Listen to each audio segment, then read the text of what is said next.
The morning sun shimmered through the tall French windows of their mansion, dancing across golden drapes and marble floors. The air smelled faintly of jasmine and coffee. Sarah sat quietly by the balcony, looking out at the garden, lush, vast, and so unlike anything she had ever known. Roses bloomed in perfect symmetry. The fountain sang a soft melody. Yet, in the middle of all that beauty, she felt a strange kind of stillness. It had been 6 months since the wedding. 6 months since she became Mrs. Sarah Carter, wife of one of the most powerful CEOs in London. The newspapers called her the Cinderella Bride. Her photos graced magazines. Social media adored her elegance, her poise. But behind those headlines, Sarah was still adjusting to this new rhythm of life, one defined by luxury, expectations, and the quiet ache of transformation. The mansion was beautiful, yes, but it was also vast and silent. Every sound echoed: her footsteps, the turning of a page, even her laughter. William's world was different. His days began early with phone calls, board meetings, and overseas conferences. He loved her dearly, but his time was no longer his own. Sometimes, as she sat in their glass-walled living room, surrounded by paintings and chandeliers, she missed the chaos of her small apartment.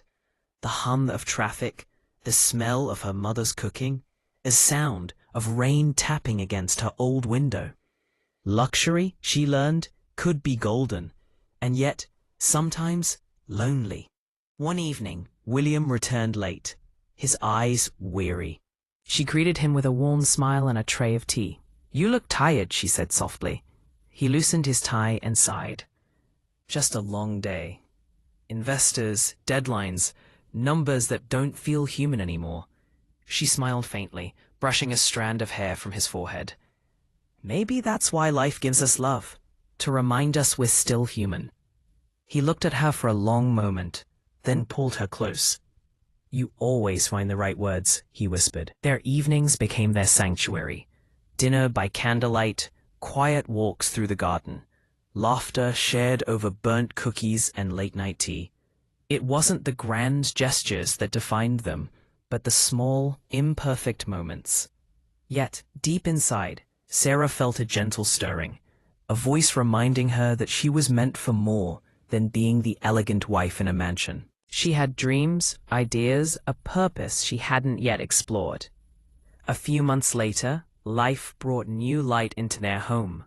First came Zoo, their daughter, born with William's blue eyes and Sarah's calm smile. The moment Sarah held her tiny hand, something shifted inside her.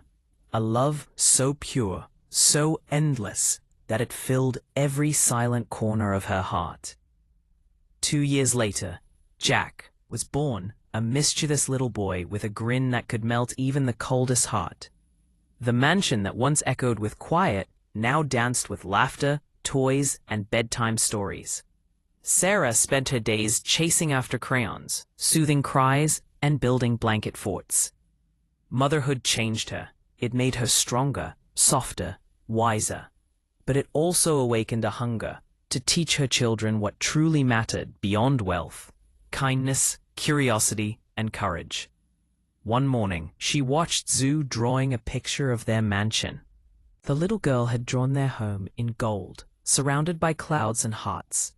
At the top, in shaky letters, she had written, "Home is where Mama smiles." Sarah's eyes filled with tears. She realized that she wasn't just raising children, she was shaping souls. Still, the world outside their gates didn't stop moving. At charity events and board dinners, Sarah began to meet women from different walks of life: entrepreneurs, artists, social workers. She listened to their stories, their struggles, and slowly her own purpose began to take shape again. She decided to start a foundation, a small initiative to help underprivileged girls gain access to education and digital learning. William was supportive, though cautious. "You already do so much, Sarah. Are you sure you can take on more?" She smiled. "I'm not taking on more. I'm just doing what I was born to do." The Carter Foundation for Girls' Education began in a quiet corner of the city, with just a few volunteers. But Sarah poured her heart into it, meeting families, mentoring girls, and raising awareness. Her story inspired others, a woman who rose from a modest life, married into privilege, and still chose to give back. Slowly, the media began to notice her, not as William's wife, but as Sarah Carter, the visionary behind a growing movement. One night, after putting the kids to bed, William found her working late in her study, surrounded by documents and proposals. He leaned against the doorframe, watching her for a moment. "You look like me 10 years ago," he said with a teasing grin. She laughed softly. "I think I finally understand what drives you. The thrill of building something that lasts." He walked over and placed a gentle kiss on her forehead. "You've always understood, Sarah. You just needed your own empire to build."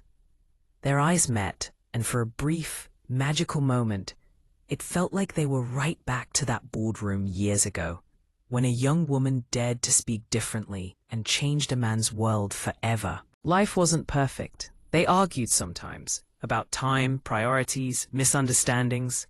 There were moments when success felt heavy and love needed patience.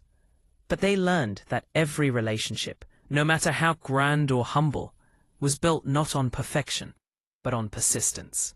Sarah once told William, "We don't build love like we build companies. We build it like a garden, slowly, daily, with care." He smiled.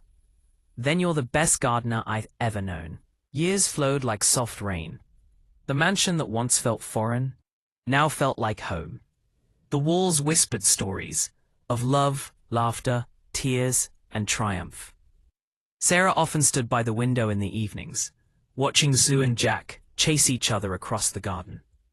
The sun would dip low, painting the sky in hues of gold and rose. And every time she saw their smiling faces, she knew one thing for sure. Her life wasn't just a tale of luxury or success. It was a journey of becoming. Becoming a wife, a mother, a dreamer, and above all, a woman who turned her world into something meaningful.